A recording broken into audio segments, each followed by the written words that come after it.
When people start making a lot of progress due to dietary changes or changing their routine, then what happens? They start having thoughts slide into their head out of left field, out of right field, telling them to change what they're doing because it's not a good idea.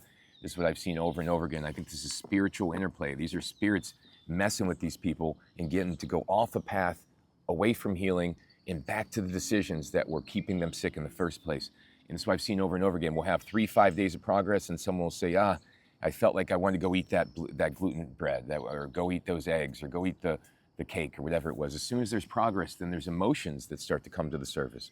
It's wanting to be healthy again, wanting to do all the old things that we did in the past, all the things that they claim to be healthy, right? Even though a lot of these activities were unhealthy, eating crappy food, staying awake late, not prioritizing your health.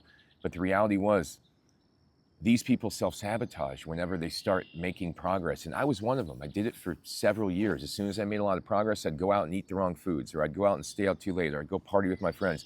Keep going backwards, keep going backwards. It's called recovery interference. And it's what I've seen in almost all the clients that I work with, is that when there is progress made, a significant progress made, there will be inclinations and impulsive thoughts to go back to things that will make them sick.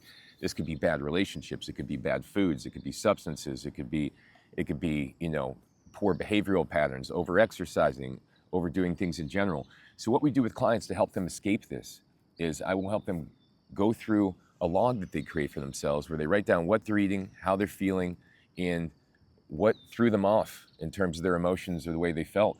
And often what throws them off are what we're consuming. We eat too much of something, we change our sleep pattern, we start taking new supplements, we stop doing what we were doing that was helping, we have certain emotions that are unaddressed or trauma that's unaddressed.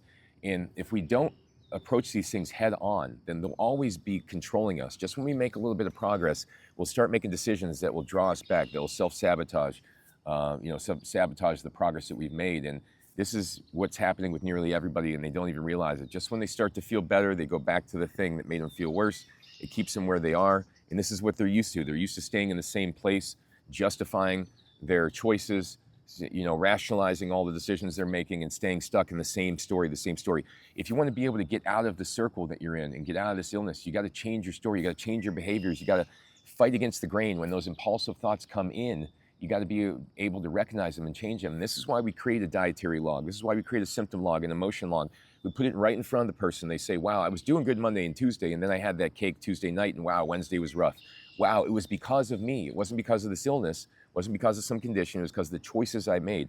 I was doing good, and then my mom said something, and then it really set me off. And well, you were doing good until you perceived something your mom said as threatening, or something that she said affected you emotionally. So once again, it was on you. It was in your control. Your health, the way you felt was in your control, okay?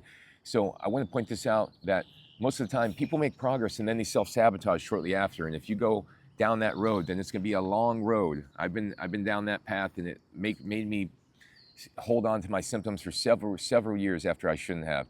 As soon as I felt progress, I started to say, let me do the things I can't do that I couldn't do in the past. Let me go ahead and enjoy life again. And then I'd go backwards with symptoms, and then I'd feel bad. I'd crave, indulge, guilt cycle, crave, indulge, guilt, repeat, crave, indulge, guilt, repeat. That was my life. That's what I see with a lot of clients. And often they crave the things that they're most sensitive to, the things that will set them back, because what they really desire is to remain in the same place. And change forces people to be uncomfortable, and often they just want to feel comfortable, and that's the hard part. So thanks for watching, everybody. Join my page and go to my website, endsickness.org. I got hundreds of articles, hundreds of videos on there. Thanks for watching.